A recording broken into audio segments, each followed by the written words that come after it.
여러분 안녕하십니까? 7시 오늘 제주 한승훈입니다. 차기도 해상에서 침몰한 대성호 실종자 수색 작업이 사흘째 계속되고 있습니다. 기대했던 추가 실종자 발견 소식은 아직 나오지 않고 있는데요. 어제 현장 날씨로 중단됐던 선미 인양 작업에 또 차질이 빚어지고 있습니다. 실종자 수색도 또 사고 원인 규명을 위한 선체 인양도 성과가 있기를 기대하면서 대성호와 관련된 속보는 계속 전해드리기로 하고요. 우선 저희가 준비한 주요 뉴스를 정리해드립니다. 국토부의 이공항 전략 환경 영향 평가가 진행 중인데요. 항공 안전과 직결되는 조류 충돌 연구가 부실하다는 지적이 나오고 있습니다. 자세한 내용 뉴스 브리핑에서 전해드립니다. 생존 희생자들의 증언으로 4.3의 역사를 영상에 담은 4.3 증언. 4.3으로 형제를 잃고 자신도 모진 고문과 옥살이를 겪어야 했던 구원유 할아버지를 만나봅니다.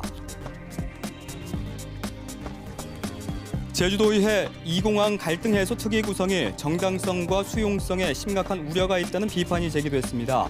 김경학 의원의 말인데요. 관련해서 짤막 대담에서 이야기 나눕니다.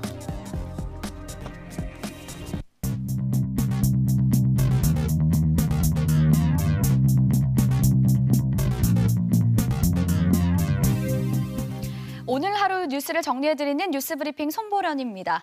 오늘 첫 소식으로 이공항 관련 소식 준비했는데요. 기사 살펴보시기 전에 오늘 제주의 시사용어로 제주의 철새 도래지에 대해서 정리해드립니다. 제주에는 구좌읍, 성산읍, 한경면, 조천읍 등 4곳의 주요 철새 도래지가 있습니다. 겨울을 나기 위해서 청둥오리, 알라고리, 외가리, 제갈매기, 큰 기러기 등이 매년 이곳을 찾아오고 있습니다. 특히 구좌읍과 성산읍 일대는 멸종위기 야생동물이자 천연기념물 저어새의 최북 월동지인데요. 이런 이유로 지난 2007년 한국 내셔널 트러스트 보전 대상지 시민 공모전 시상식에서 꼭 지켜야 할 자연문화유산으로 꼽히기도 했습니다. 특히 하도 철새 도래지의 경우 먹잇감과 습지 식물이 많이 분포해 있어 매년 30여 종류의 철새들이 최대 5,000마리까지 찾아 탐조객과 조류 연구가들에게 각광받는 곳인데요. 이곳은 또한 제주 제2공항 예정지인 성산 주변에 위치한 주요 철새 도래지이기도 합니다. 제2공항 예정지 주변에 철새 도래지가 많은 만큼 전략 환경 영향 평가에서도 관련 조사가 제대로 이루어져야 할 텐데요. 환경 영향 평가의 조류 충돌 부분 조사 자체가 부실하다는 지적이 나오고 있습니다. 최승민 기자가 전합니다. 전 세계 수백 마리만 있는 것으로 알려진 천연기념물 저어새. 제주 제2공항의 항공기 경로에 있는 하도 철새 도래지는 저어새의 국내 최대 월동지로 취재진이 포착한 저어새만 25마리가 넘습니다. 제주 제2공항 전략 환경 영향 평가에도 최대 39마리가 있다고 기록했습니다. 하지만 같은 보고서에 조류 충돌 분석 대상 36종 가운데는 빠져 있습니다. 이런 중요한 새가 환경 영향 평가 목록에서 제외된다는 거는 실제적인 그 조사 연구에서 이제 의구심이 생기는 것 같습니다. 제주 제2공항 부지 반경 300m인 계획지구에 포함되는 해안입니다. 100마리가 넘는 갈매기 무리가 까만 갯바위를 하얗게 덮고 있습니다. 커다란 가마우지도 있습니다. 주민들은 11월부터 다음해 5월까지 매일 수많은 물새를 볼 수 있다고 증언합니다. 저까지 쫙 이렇게 이 새가 쫙 깔려요. 이렇게 쫙 깔린데 내가 보기에는 수천 종이 될 것 같다. 하지만 조류 충돌 여부를 분석한 전략 환경 영향 평가 보고서엔 갈매기나 가마우지는 찾아볼 수 없습니다. 이곳은 제2공항에서 이륙한 항공기가 바로 머리 위를 지나는 길목이기도 한데요. 전략 환경 영향 평가에서 조사한 내용과 이 현지 실상은 완전히 다른 상황입니다. 국토부는 2017년부터 올해 8월까지 5차례에 걸쳐 조사했다는 입장입니다. 하지만 주요 조류에 대한 분석이 빠져 있어 보고서 내용이 부실하다는 지적이 제기되고 있습니다. KBS 뉴스 최승민입니다. 서귀포시의 옛 채석장 부지에서 숨골에 액비를 살포한다며 주민들이 반발하고 나섰습니다. 해당 업체는 합법이라고 얘기하고 있는데 초제에 대한 관리가 필요하다는 지적도 나옵니다. 김가람 기자의 보도입니다. 100만 제곱미터 너비 옛 채석장 부지입니다. 부지 한가운데 놓인 액비 탱크에서 이어진 호스가 돌무더기 근처에 놓였는데 주변 나무가 고사했고 액비가 흐른 흔적도 보입니다. 마을 주민들은 수개월 동안 한 영농조합법인이 숨골에 액비를 살포했다고 주장합니다. 이쪽 저쪽에는 다 조금만 파고 들어가면 다 숨골이에요. 2, 3개월 전부터 차량이 계속 들어가더라고요. 영농조합법인은 채석장 부지 가운데 액비 살포를 허가받은 초지에서 합법적으로 살포했다고 말합니다. 또 스프링클러로 액비를 분사하는 방식이었는데 슬러지로 막히는 바람에 별도의 호수로 뚫은 것뿐이지 땅속에 살포하지 않았다는 겁니다. 특정한 초지에 우리가 살포를 할 수 있는데 왜 굳이 꼭 우리가 그거를 숨구멍에 넣어가지고 넣을 필요가 없지 않습니까? 아무리 생각해도 이해가 안 되지 않습니까? 지금 땅도 지금 이렇게 다 넓은데. 결국 합법적인 초지에 액비를 살포하고도 갈등이 빚어진 건데 제도 개선이 필요하다는 지적도 나옵니다. 초지로 조성된 지역에 숨골이 분포해 있을 가능성도 상존하지만 액비를 살포해도 막을 규정이 없기 때문입니다. 숨골에 대한 분포 여부를 좀 확인을 해야 되고요. 장기적으로는 이제 전반적인 이제 숨골 분포 실태에 대한 조사를 통해서 데이터를 구축해서 제주시는 해당 영농법인의 살포 행위가 문제가 없는지 검토한 뒤 만약 위법 행위가 발견된다면 행정 조치한다는 계획입니다. KBS 뉴스 김가라입니다. 2년 가까이 국회에 계류 중인 4.3 특별법 개정안 국회 처리가 불투명합니다. 국회 행정안전위원회 법안심사소위원회는 오늘 회의를 열었지만 120여 건의 심사 예정 법안 중에 4.3 특별법 개정안을 담지 않았습니다. 제주도는 이달 중 행안위 법안 소위를 추가로 여는 방안을 여야 간사가 논의하고 있고 4.3 특별법 개정안을 안건에 추가하기 위해 나경원 자유한국당 원내대표 등과 소통하고 있다고 설명했습니다. 오늘 도의회 교육행정질문에서 이상봉 의원은 이 공항 예정지 인근 24개 학교의 학생이 입을 공항 소음 등의 피해를 교육청에서 조사한 적 있는지 물었고 이성문 교육감은 공항 관련 예상 피해를 사전 조사하기 쉽지 않다며 노력하겠다고 답했습니다. 이 교육감은 정부의 특목고, 자사고, 일반고 전환을 긍정적으로 평가한다며 제주 외고의 일반고 전환은 2025년 이전에 마무리하겠다고 답했습니다. 이번 대학 수학능력시험에서 한 수험생이 감독관 실수로 문제지를 잘못 배부받아 피해를 입었다는 주장이 나왔습니다.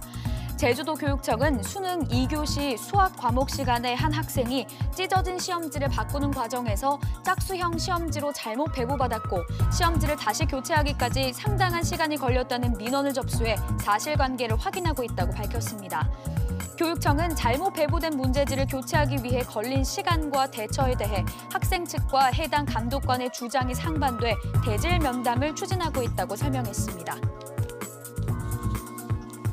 제주지방검찰청이 청주 의붓아들 살해 혐의로 추가 기소한 고유정에 대해 혐의를 입증할 직접 증거를 제시하겠다고 밝혔습니다. 제주지검 핵심 관계자는 기자간담회 자리에서 고유정의 의붓아들 살해 증거에 대해 언론 보도를 포함해 많다며 재판 과정에서 혐의를 입증하겠다고 설명했습니다. 의붓아들 살인 사건은 전 남편 살인 사건과 병합돼 다음 달 2일 고유정 사건 8차 공판에서 다루게 됩니다. 제주지방검찰청은 대신 문을 열어주다 할머니를 사망에 이르게 한 33살 A씨에 대해 제주검찰시민위원회 심의를 거쳐 기소유예하기로 했습니다. A씨는 4월 서귀포 시내 한 빵집에서 지팡이를 짚고 있던 할머니를 대신해 문을 열어주다 할머니가 중심을 잃고 넘어지며 숨지게 해 과실치사 혐의로 검찰에 송치됐는데 검찰은 피해자와 합의한 점 등을 이유로 시민위원회의 기소유예 의견을 받아들였습니다. 지금까지 뉴스브리핑이었습니다.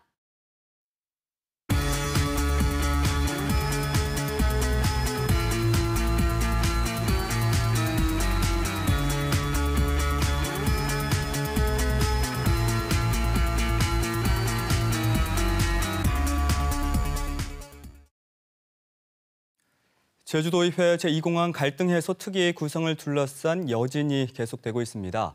김경학 의회 운영위원장이 오늘 기자회견을 갖고 특위 구성과 관련해 여러 우려를 제기했는데요. 김경학 위원장을 오늘 이 자리에 모시고 이야기를 직접 들어보겠습니다. 안녕하십니까? 어서 오십시오. 안녕하십니까? 네. 최근 이 제2공항 공론화 특위와 관련해서 지금 반대단체의 많은 비판을 좀 받고 계신데 어떤 입장이신가요? 예, 뭐 공항을 둘러싼 다양한 의견들이 존재합니다. 특히나 이제 투기 구성과 관련해서도 의회 내에 찬반 대립이 이제 처음에 했었습니다. 그러나 나름대로 대화하고 소통하고 합의를 도출해서 본회의에서 의결하게 되었는데 의회는 의회 나름대로 최선의 노력의 결과라고 그렇게 말씀드리겠습니다. 오늘 기자회견 내용으로 들어가기 전에 지난달 말이었죠.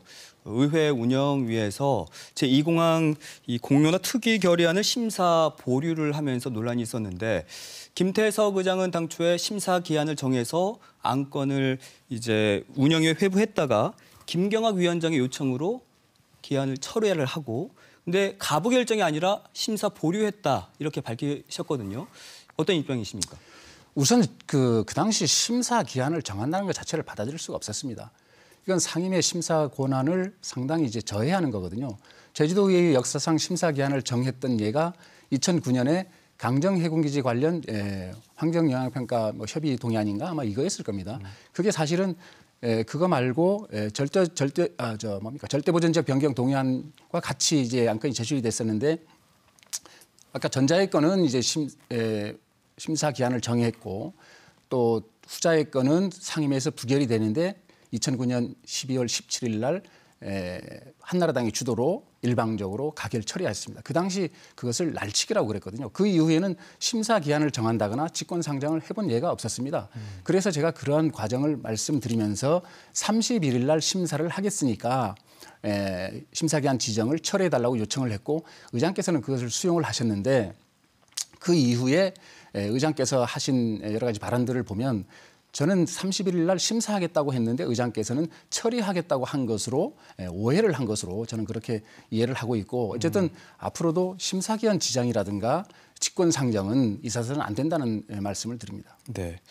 우여곡절 끝에 2공항 공론화 특위가 이제 명칭을 바꿔서 지난 15일에 본회의를 통과를 했습니다. 갈등해서 특위로 이렇게 명칭을 바꿨는데 여기에 공론화 문구가 빠졌어요. 네. 이 부분에 대해서는 어떻게 설명해 주시겠습니까? 당초에 들어온 이제 공론화 지원 특위죠. 공론화 지원 특위가 그 업무의 범위에 있어서 수기형 공론 조사를 임의하는 내용으로 차 있었습니다. 그래서 이 특위 구성에 반대하는 쪽에서는 이건 도저히 받아들일 수 없다.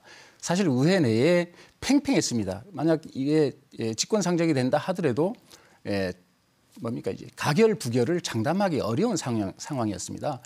그래서 여러 의원님들 간의 치열한 논쟁 끝에 공론화 지원, 그러니까 공론 조사로 받아들일 수 있는 부분을 삭제를 하고 갈등 해소를 위한 노력은 어쩌면 이제 의회의 당연한 책무이기도 하기 때문에 그렇게 해서 조정을 해서 이제 처리했다는 말씀을 드립니다.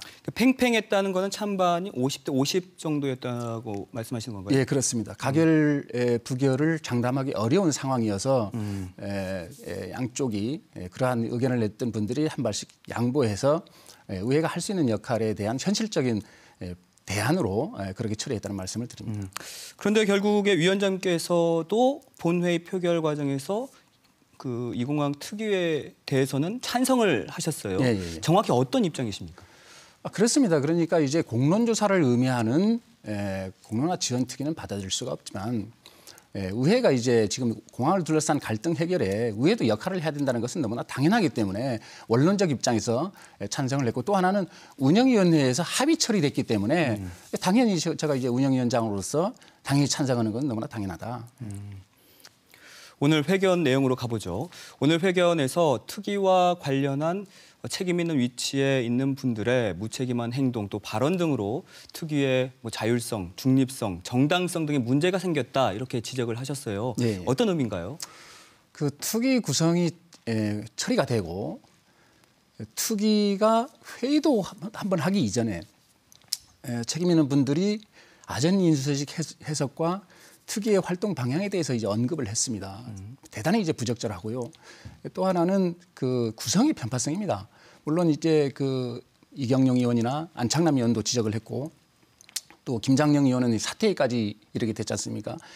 그러한 이제 김장영 의원 같은 경우는 들러리가 될 것이 뻔하다고 하면서 사퇴를 했습니다. 그래서 특위 구성에 있어서 찬반 양측이 그래도 어느 정도는 균형 있게 채워져야 되는데 그 균형감을 상실했다. 그래서 객관성, 중립성을 상실했다 하는 지적을 피하기 어렵게 됐다는 것이죠. 좀 더 구체적으로 설명해 주신다면 특위 구성 이 부분과 관련해서 어떤 문제가 있다는 겁니까? 우선 뭐 의장께서 특정한 목적을 가지고 의도적으로 이렇게 했다고 보이지는 않습니다. 저는 의장님을 신뢰하고 또 의장님이 그 도민 갈등 해소에 대한 의지가 그만큼 이제 강하다고는 보여지는데 그러다 보니까 조금은 이제 조급했던 건 아닌가 하는 그런 생각이 들고요. 특히나 그 과정에 있어서 그동안 관례에 따르면 각 상임위원회에서 한 명씩 추천을 하고 6개 상임위원회니까 그래서 6명이 되고 의장께서 이제 한 분을 추천을 해서 7명으로 이제 구성이 되는데 네. 내용을 들여다보면 이경용 위원장이나 고태선 위원장은 전혀 추천을 하지 못했고요. 그리고 그 나머지도 사실은 적극적으로 추천권을 행사했다고 보기 어려운 그런 문제가 있었고 또 하나는 이사 일정 변경에 있어서 운영위원회와 협의를 해야 되는데 그 부분이 빠진 부분도 있고요. 또 하나는 회의규칙 32조 사항에 보면 심사 자료를 사전에 공개하도록 되어 있습니다. 그러나 특위위원 선임위 건이 올라와 있는데 그 구성에 대해서 면면이 공개가 안 됐어요. 상정하고 의장께서 호명할 때야 그게 이제 전자회의 시스템에 노출이 됩니다. 저는 뭐 이걸 뭐 의도적으로 하고 보여지지는 않지만 어쨌든 그러한 과정상의 문제가 있었고 특히 중요한 것은 아까도 말씀드렸지만 그 구성에 있어서 의장께서도 특위 구성이 뭐 공항 반대를 위한 특위 구성이 아니다라고는 말씀드렸지만 사실 노골적으로 제2공항에 대해서 반대 의사를 표했던 분들이 상당수 있었던 것만은 명백한 사실이기 때문에 그런 문제점을 말씀드렸던 것입니다. 네. 그런데 이미 특위는 가동이 돼서 지금까지 2차례나 회의를 가진 상황인데 앞으로 어떤 조처가 필요하다고 보십니까? 어쨌든 지혜를 모아야 되겠다 하는 말씀을 드리고요. 또 하나는 특위 구성 안에 7명으로 한다고 되어 있고 단서 조항을 달았습니다. 찬반 단체가 동의할 수 있는 중립적 위원들로 추천을 해야 된다고 명시가 되어 있는데 그러한 규정을 지금이라도 지킬 수 있는 방안은 뭔지 또 그게 전제가 되지 않는다 그러면 객관성과 중립성이 담보가 될 수가 없고 그러면 당연히 수용성과 정당성에 문제가 생길 수밖에 없다. 그래서 이 특위가 노력은 하겠지만 어떠한 결과물을 내놔도 도민사회가 수용하기가 어려울 거 아니냐. 그래서 어쨌든 이 부분에 대한 어떤 제가 의원님들의 면면에 대한 어떤 뭐 인격에 대한 여러 가지 자질에 대한 것은 충분히 존중을 합니다. 그러나 어쨌든 간에 우리가 지혜를 다시 한번 모을 필요가 있겠다 하는 말씀을 드립니다. 네. 하지만 박원철 특위위원장은 현재 특위 구성원으로 계속 진행을 하겠다라는 입장이거든요. 어떻게 대응할 계획이십니까? 글쎄 이제 뭐 앞으로 좀 봐야 되겠지만 민주당이 다수 의석인 건 맞습니다.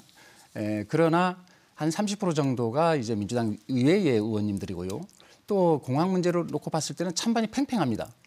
그러면 특위 구성이 어떻게 해야 되는지에 대한 답은 거기에 나와 있다. 저는 그렇게 봅니다. 네, 알겠습니다. 오늘 말씀 여기까지 듣도록 하겠고요. 앞으로도 어떤 지혜를 좀 모아서 갈등을 좀 해소하는 데 큰 역할을 해주시기 바라겠습니다. 고맙습니다. 네, 고맙습니다. 네.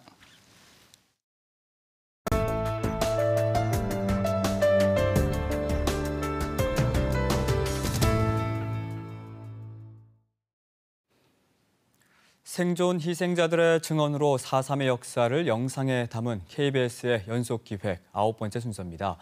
오늘은 4.3의 광풍 속에 친형을 잃고 또 자신도 모진 고문과 옥살이를 겪어야 했던 부원유 할아버지의 지난 세월을 거슬러 올라가 봅니다.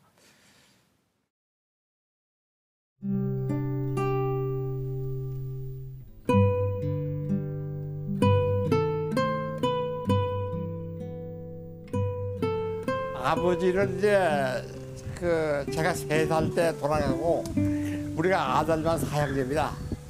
사형제인데 이제 큰 형님이 아버지 역할을 해가지고 농촌에서 뭐 뻗어가니까 제 사람이라고 해. 농업에 종사하고 제가 이제 보수를 하고.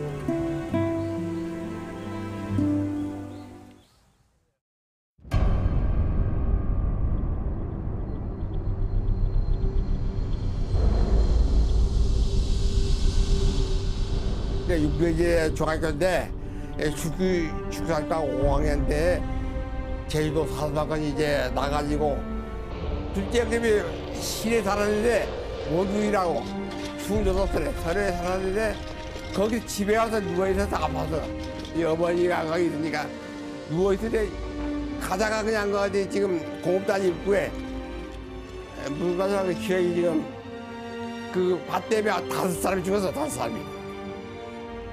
그러니까 나중에 그 시체에 간 보니까 이 가슴에 총을 맞았대요. 보니까 가슴에. 그래 말을 못하죠. 그냥 이 가슴에 총을 맞아가지고 그냥 뭐 쏘아본 거지. 군인들이 쏘아본 거니까. 그냥 어느 부대인지 모르죠. 부대가.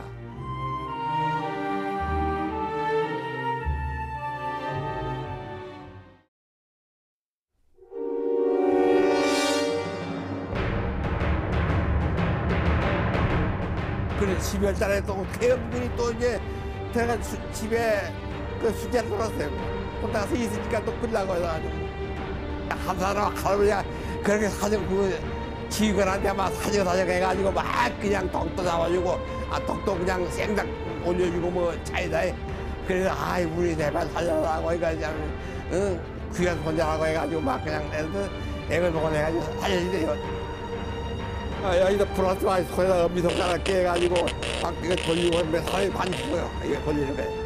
돌리고 또 이제 막 천장 살아내고 너 반사하고 뭐 나쁜 자 아니냐 어디 가입 안 했느냐 무슨 뭐 미래체나 뭐 가입 안 했느냐 막 이렇게 그냥 그 말도 못하죠. 그때 그때 내가 그때 어리니까 견뎠지. 그 16살에 막통에 있으면 매 맞아서 막 소리 이러다가 굉장해요. 다른 소리가 그냥 막 그냥 아이고 죽는다 그냥 막 그냥 나 죽는다.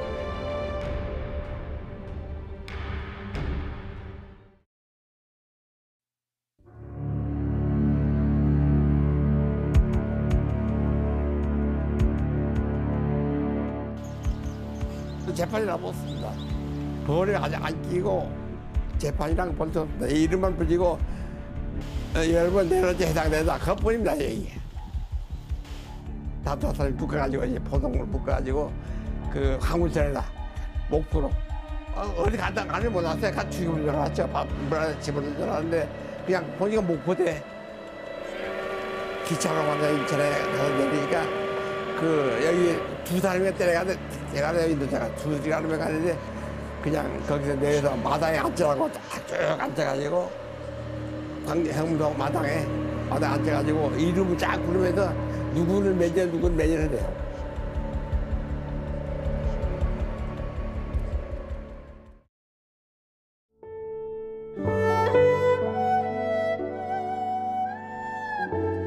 수감장을 하는데 그 새끼리 이 길이라고 지금 모를까요? 막 피똥 싸고 막 그냥 콩을 막 그냥 싸고 이렇게 그거 세미장 가보면 그거 형편없어요. 보니까 막 배고프고 그냥 양식적으로 막 그냥 사람이 그냥 아주 그냥 뭐 말 못해요. 지금 구사이 되고 살았죠. 사는 거 생각하면. 그때 옷은 또 어떤 옷이냐면 여기서 이방 간 옷은 전부 명식이고 나머지는 그 미군 작업복 담요 하나를 줘가지고 5사람이 자라고 해요. 그때 일반 거 아닌데.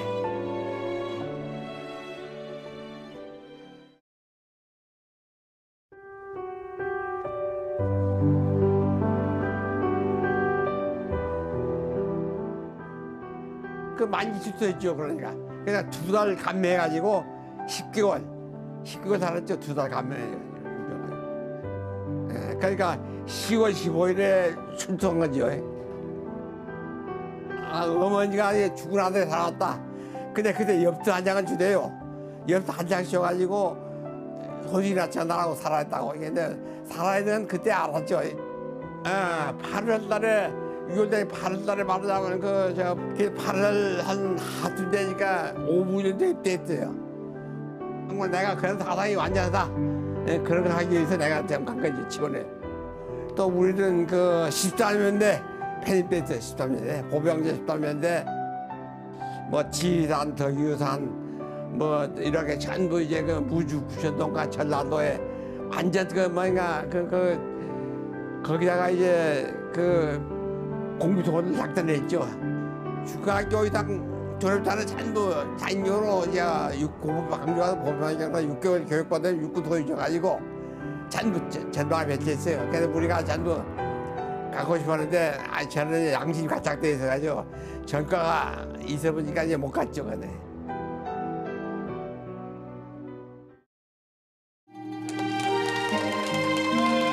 그 무거운 짐을 심장 칠겼다가 벗어던진 이러한 기분입니다.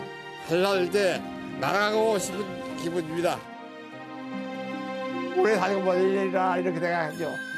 지금까지 살았으니까 내가 이런 혜택을 받는 거지. 이게 아니면 다 고인된 삶을 죄인 아닌 죄인 몸으로 말하는 억울한 옥살을 내가지고 이게 제주도에 난 거야. 제주도에 시골에 난 것이 참 분하다 너무나. 사다 배전해가지고 청춘을 완전히 이제 망가뜨려 본 거죠. 청춘으로 바꾼 거죠. 사담이.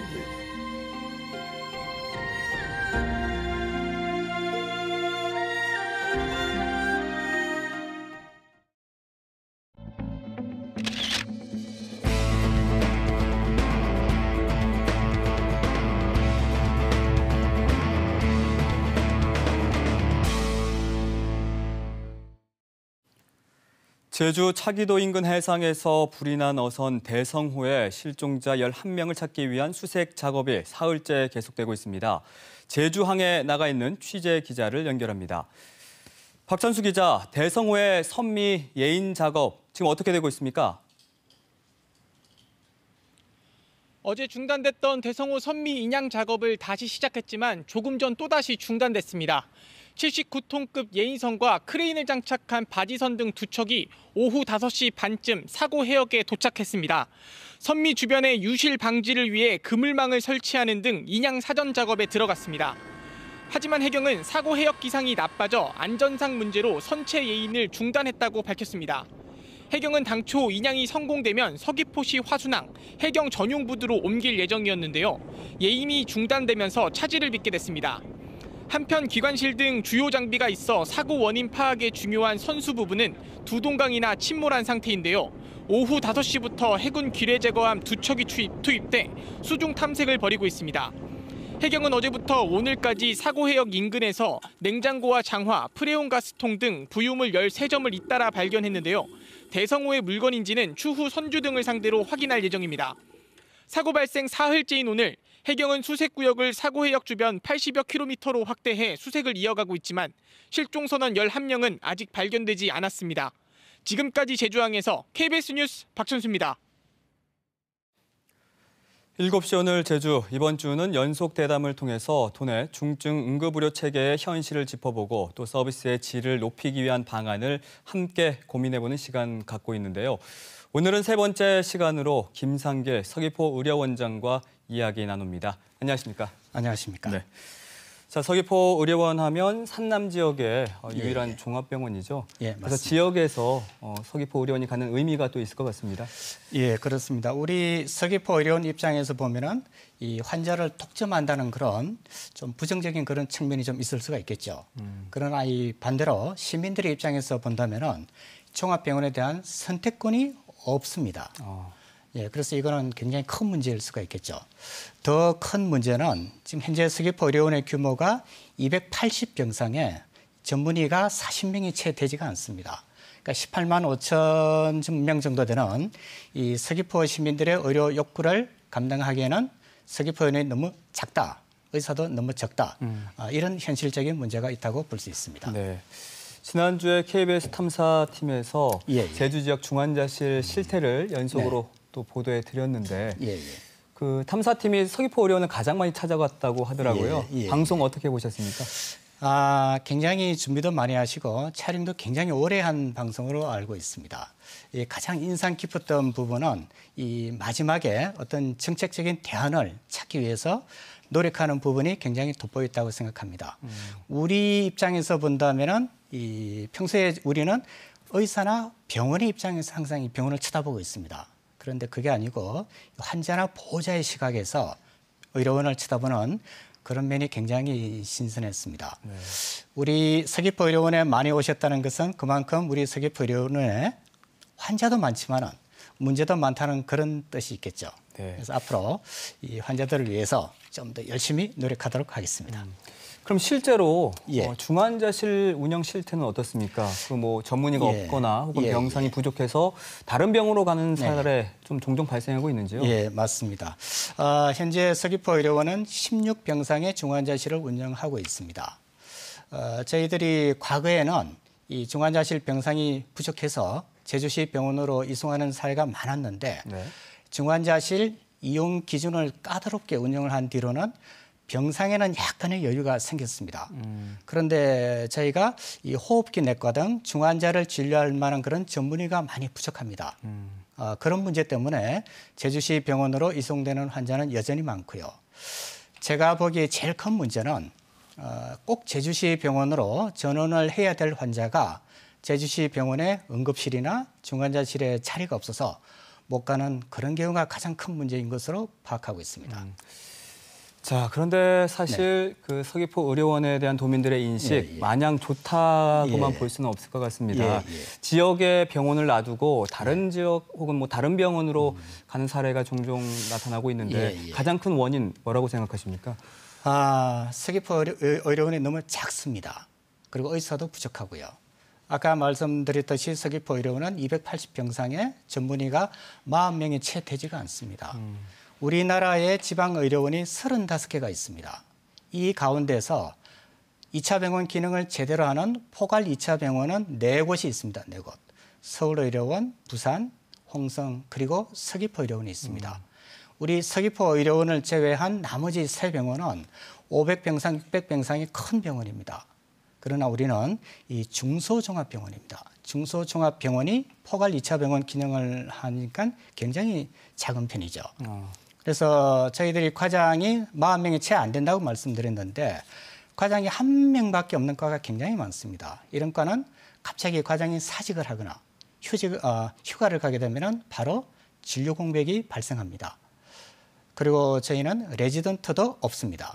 이런 상황에서는 중환자를 수술을 하거나 중환자를 입원시켜서 진료하기가 굉장히 힘이 듭니다. 네. 그래서 이런 문제를 해결하기 위해서는 한 150병상 정도 병원을 증축을 하고 의사도 40명에서 한 60명 정도로 20명 정도 더 늘려야 한다고 생각하고 있습니다. 2017년이었나요? 응급실 의료진 집단으로 퇴사를 해서 또 이슈가 됐었던 적이 있었는데 현재는 어떤 상황인가요? 2년 전에 그런 일이 있었습니다. 우리나라 35개 지방의료원 가운데 1년에 응급실에 환자가 3만 명 이상 오는 의료원은 서울의료원하고 서귀포의료원 두 군데밖에 없습니다. 그러니까 우리가 지금 응급실에 하루에 100명 정도의 환자가 오고 있는데 그 당시에 응급실 의사가 6명, 7명 정도가 근무하고 있었습니다. 굉장히 과부하에 걸려 있었죠. 그런 문제 때문에 그런 사태가 발생했었고요. 지금 현재는 그때 떠났던 의사들이 다시 돌아와서 9명의 전문의가 근무를 하고 있습니다. 그래서 지금은 문제가 해결되었다고 볼 수가 있고요. 좀 더 서귀포 시민들에게 좀 더 양질의 응급의료 서비스를 제공하기 위해서 내년에는 간호사도 한 5명 정도 더 정원을 해서 서귀포 시민들을 위해서 더 열심히 노력하도록 하겠습니다. 네. 서귀포 지역에 또 요양병원이 부족해서 문제가 되고 있다고 하는데 이 문제가 서귀포 의료원에 어떤 영향을 미친다고 보십니까? 아시다시피 서귀포에는 요양병원이 없습니다. 그래서 급성기 치료가 꼭 필요하지 않아서 요양병원에 입원하셔도 될 환자들이 서귀포 의료원의 일반 병실이나 중환자실에 입원하는 경우가 좀 있습니다. 그래서 이분들 때문에 정작 입원이 필요한데도 자리가 없어서 입원하지 못하는 그런 일이 발생하고 있습니다. 우리나라가 전국적으로는 이미 요양병원이 공급 초과라서 정부에서도 더 이상 요양병원을 권장하지는 않습니다. 그러나 서귀포에는 하나 이상, 적어도 하나 이상의 요양병원이 필요하다 이렇게 생각합니다. 어쨌든 도민들의 신뢰를 좀 다시 얻어야 할 텐데 그러기 위한 어떤 정책적인 대안이라든지 추진하고 있는 사업이 있다면 뭐가 있습니까? 서귀포 의료원이 올해 진료 수익이 자랑을 조금 하고 지나가겠습니다. 진료 수익이 이미 작년 결산치를 넘었었고요. 우리가 작년, 재작년에 6억, 3억 정도 적자가 났었는데 올해는 10월 말 기준으로 30억 정도 흑자가 나고 있습니다. 굉장히 분위기가 좋았는데 지난 여름에 서귀포의료원 제주대병원 위탁 사건이 불거지면서 갑자기 분위기가 많이 바뀌었습니다. 제일 큰 문제가 이 의사들이 오지를 않고요. 그리고 이 직원들이 굉장히 동요를 해서 올 하반기에 퇴직을 하는 의사나 간호사가 굉장히 많이 늘어났습니다. 새로 오는 사람은 없고요. 네. 그래서 불행하게도 다음 달부터는 병동을 하나 줄여서 운영할 그런 계획을 하고 있습니다. 네. 병원이 사실 뭐 수익만으로 판단해서는 안 되겠지만 또 이 부분도 간과할 수는 없는 건데 그러면 제주 지역 중환자실 부족 실태를 좀 해결하기 위한 방안 어떤 게 있을까요? 그래서 앞에 답변을 제가 좀 미처 말씀 못 드렸습니다만은 이 도민들을 위해서 서귀포의료원이 해야 될 것은 첫째가 응급실 기능 강화, 그리고 두 번째가 이 필수 중증 진료를 할 수 있는 역량을 확보하는 거, 그리고 세 번째가 한 150병상 정도 병상을 증축을 해서 서귀포 시민들의 의료 욕구에 부응하는 것이 맞다고 생각하고 그 일을 추진하고 있습니다. 그리고 마지막 질문이 뭐였죠? 이제 중환자실 부족 사태를 해결하기 위해서 방안이 있을 것 같은데 어떤 게 있을까요? 그렇습니다. 사실 제주도 인구가 몇 년 사이에 급격하게 늘어났고요. 그리고 치료 기술의 발달 때문에 중환자실을 이용하는 환자들의 생존 기간이 굉장히 늘어나고 있습니다. 즉 중환자실에 대한 수요는 증가하고 있는데 반대로 중환자실의 공급은 정체 내지는 오히려 간호사 부족으로 줄어들고 있습니다. 그래서 제주도에서는 중환자실이나 응급실 병상을 더 공급하기 위해서 더 노력을 해야 될 것이고 일선 병원에서는 이 중환자실이나 응급실에 이 이용 기준을 좀 더 엄격하게 적용해서 꼭 필요한 환자들만 이용할 수 있는 그런 시스템을 갖춰야 한다고 봅니다. 그리고 이런 중환자실의 문제를 벗어나서 제주 의료 전체를 위해서 이 제주 미래의료 포럼 이런 자리를 마련해서 민관이 서로 머리를 맞대서 제주의 미래 의료 정책을 같이 고민해보는 자리가 있으면 좋을 것 같습니다. 네, 알겠습니다. 앞으로 서귀포시 지역의 중증 응급의료 체계가 한 단계 더 성장할 수 있도록 많은 노력 부탁드리겠습니다. 오늘 나와주셔서 고맙습니다. 네, 감사합니다. 네.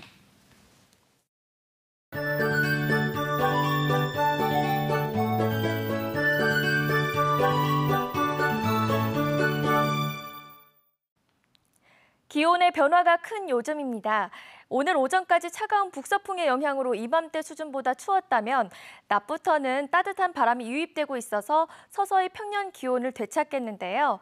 첫눈이 내린다는 절기 소설인 내일과 모레는 평년보다 4에서 7도가량 높아서 포근한 날씨가 예상됩니다. 벌어지는 일교차에도 유의하셔야겠습니다. 내일 7도 이상 일교차가 벌어질 것으로 보이는데요. 오늘보다 기온이 오르긴 하지만 아침, 저녁으로는 옷차림에 신경 쓰시고 환절기 건강관리에 유의하셔야겠습니다. 다음은 자세한 내일 지역별 날씨입니다. 내일 아침 기온은 13도 안팎으로 오늘보다 4에서 5도가량이 높겠고요. 낮 최고 21도로 오늘보다 3도 이상이 높겠습니다. 내일 바다의 물결은 제주도 앞바다에서 최고 2.5m로 다소 높게 일겠습니다. 남쪽 먼바다의 물결은 최고 4m로 높게 일 것으로 보이는데요. 내일 오후부터 모레까지는 제주도 남쪽 먼바다에 바람이 강하고 물결도 높게 일겠습니다. 항해나 조업하시는 분들은 유의하시기 바랍니다. 주간 날씨입니다. 일요일 오후부터 월요일까지는 기압골의 영향으로 비가 올 것으로 보입니다. 날씨였습니다. 조금 전 보신 4.3 증언. 올해 90살이 넘은 구원유 할아버지는 수영 희생자 재심 청구 소송에서 승소한 소감으로 이런 얘기를 하셨죠. 지금까지 살았으니까 내가 이런 혜택을 받은 거다. 4.3 당시 무고하게 희생된 이들 대부분이 명예회복도 또 국가로부터 아무런 보상도 받지 못하고 눈을 감았고 지금 몇 사람 남지 않은 생존 희생자들도 명예회복을 이룰 때까지 기다릴 시간이 많지 않습니다. 하지만 4.3 특별법 개정안은 여전히 국회 상임위 심사 일정도 잡지 못한 채 또 해를 넘길 가능성이 커졌습니다. 돌파구를 찾지 못하는 정치권을 지켜보는 희생자들의 마음은 어떨까요? 7시 어느 제주, 오늘은 여기서 인사드립니다. 다음 주 월요일에 다시 찾아뵙겠습니다. 함께해 주신 여러분 고맙습니다.